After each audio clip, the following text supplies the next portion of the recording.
We had the bandit leader surrounded. No escape, no tricks left up his sleeve. I grinned, raised my sword for the final blow. However, before I could roll, the GM cleared his throat. You hear a loud boom, he said. He scribbled something behind the screen and then continued. A hidden tunnel collapses behind the bandit leader, revealing an escape route he had planned all along. As players, we all just stared. None of us had spotted a tunnel when we searched the area before. None of us had heard any hint of it before, but there he went, vanishing into the darkness, as though the Game Master had just written the escape tunnel into existence 5 seconds ago. Because, well, he had. Hello folks, welcome to the DM Lair. I'm Luke Hart, and on this channel I share my nearly 30 years of Game Master experience so that you can run amazing games that your players will love.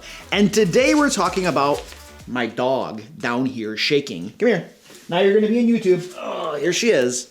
She's down here making a ruckus, distracting Daddy from filming. Are you adorable? Are you adorable?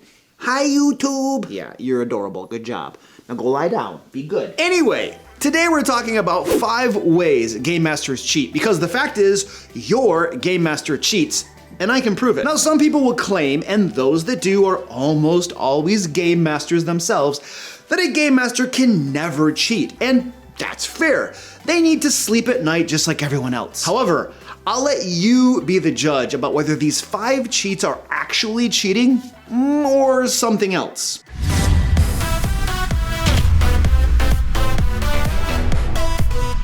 If you're looking for a full 5th edition adventure that's ready to run and packed with flavor, you need to check out Into the Fae. It's a complete campaign written by yours truly that takes characters from level 1 to level 5. Into the Fae is set in a dangerous and mysterious Fae realm where nothing is ever quite what it seems. You'll get a full adventure path, dozens of new monsters, magic items, encounters, and plot twists that will keep your players guessing. And here's the best part. It's designed to be super easy to run. Each area is laid out clearly with boxed text, helpful tips, and everything you need to make prep simple and game night run smoothly. Whether you're a brand new Game Master or you've been doing this for years, Into the Fae gives you the tools to create unforgettable sessions right out of the box. You can grab your copy over on thedmlair.com or at the link down in the description. So we had the boss down to his last sliver of health. I rolled my attack, natural 20. The Game Master sighed, hesitated, and then very slowly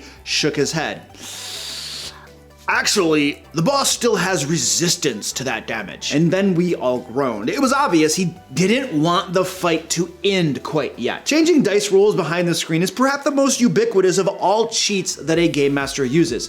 Often it's done to make outcomes better fit the GM's desired narrative or to the benefit of the player's characters. How to spot it. If the Game Master hesitates before revealing the results of a roll, or usually rolls out in the open except for important moments, they're probably fudging. How to cover it up. If you're a Game Master who does this and you don't want your players to spot it, always roll behind a screen. And if there's a roll that you need to fudge, decide the result before rolling so there is no hesitation. That way, no one will know if you change things. And while you're at it, you might as well just not roll any dice. Maybe you have your cell phone that just kind of makes some dice rolling noise and stuff, I don't know. Just forego the dice and decide what happens. I mean, why bother rolling dice if you're just gonna decide what happens? Is it cheating? Well, yeah. I mean, I think it's always cheating. Have I done it before? Yeah. Do I feel unclean and icky as a result? Yeah. Will I do it again? Probably, because I'm weak and flawed. But you know, I strive not to most of the time. Kind of. Jokes aside, my personal stance is that if you don't stand by the decisions of the dice, there's really no sense rolling them. I don't care if it would mean a character's death. I don't fudge dice. I don't care if I would mean a TPK. I don't fudge dice. Let them die, I say. Death is preferable to fudging dice. So, we're standing at a fork in the road, left to the mountains, right to the swamp. After much debate, probably a little too much, we chose the mountains. A few steps in, the Game Master grinned. You hear something large crashing through the trees ahead. It turned out to be the same ogre we were avoiding in the swamp. It's then that we realized there was never really a choice to begin with. The Quantum Ogre is also known as Illusion of Choice. The way it works is that no matter what the players choose, the Game Master forces the same encounter or outcome. Left or right, It doesn't matter. The Game Master has already decided and will just move a thing in the game world if needed. How to spot it. Watch the GM's body language. If they look flustered when you make a choice but quickly recover with an oddly confident answer, the Quantum Ogre is probably in play. Hesitation and thinking are also clues. How to cover it up. Instead of locking in encounters, events, or other mechanics to a location or certain decision tree, introduce them when it makes sense. Don't even pretend choice exists, at least in your own head. Just be honest with yourself that you're keeping things flexible. Is it cheating? Not really. If I were running a fully improvised game, which I have done a time or two, encounters and other mechanics would be designed and placed on the fly anyway. So what's the big deal if, as a game designer, I make changes on the fly to a planned game to make the plot more interesting? I was once playing a rogue, and I tried to pick a lock in the dungeon. The game master asked for a roll, and I got an 18, but no dice. I couldn't open it. So we continued on, cleared several more areas, and then returned to the same door. This time, my roll of 15 to pick the lock succeeded. Now, the game master said that my first attempt had gotten me like halfway there. I don't know, some tumblers got stuck up in there or something, whatever. So a 15 was good enough, but we all knew the truth. It was inconvenient to open the door before we explored the other areas, so we couldn't open it until later. This form of cheating is when the game master decides whether a roll succeeds or not after seeing the results instead of setting them beforehand. Usually this is done to serve the story's narrative or because an adventure was designed to go a certain way. How to spot it. If two players attempt similar actions with vastly different results, or if a roll that should succeed suddenly fails, your game master is probably shifting DCs around on you. How to cover it up. Set difficulty levels in advance, even loosely,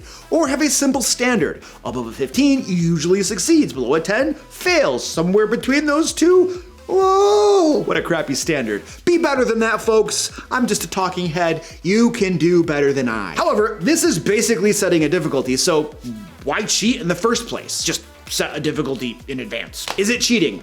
Yes. If the roll doesn't matter, don't ask for it. If you need the player to succeed, just don't make them roll in the first place. If a character can't succeed, don't let them bother to try. In another game, we were getting ready to fight a dragon. We rolled initiative, and a couple of us got high rolls, but the dragon still went first. And then its minions did fairly well too. Now, if this were a one-off, sure, but we had figured out a pattern. In boss fights specifically, bosses almost always went first or close to it. This is a special form of dice fudging where the game master manipulates initiative, making enemies go first or staggering turns in combat to make it flow a certain way, usually a better way, because when all the players go first, it's lopsided and a little boring. If all the monsters go first or last, same type of deal. So staggering initiative order in combat is actually something you see kind of often. How to spot it. If monsters always go first or initiative conveniently follows a perfect pattern, player monster, something's probably up. How to cover it up. Roll or decide initiative before the session and write it down. Or watch for patterns in your decision making and avoid them. Is it cheating? Yes, but for certain game systems, I don't care. Here's the thing. Some game systems seem to be designed such that players usually do really well on initiative and monsters don't, or vice versa. What then happens is players all taking their turns and then monsters taking theirs. This results in lopsided, boring combat. As a one-off, it's not a big deal, but when it's every time, it gets really old. So for game systems that seem poorly designed in that regard, and I kind of see D&D 5th edition falling in that category, to be perfectly frank with you, I do fudge initiative rolls and try to space things out. I will still usually let one or two players go first though. I want to be fair, not cruel. The bandit leader and his convenient escape tunnel are an instance of villain plot armor. The reports of my death have been greatly exaggerated is another tried and true GM cheat. Here, important villains always escape or survive, no matter how well the players corner them or how big the crit was. How to spot it. This is pretty obvious. If villains always seem to escape without a chance for players to interfere, it's probably plot armor. The game master probably has something planned for them to do later on, and they don't want to have their plans get screwed up. How to cover it up. Look, it makes sense that villains might have escape plans in place.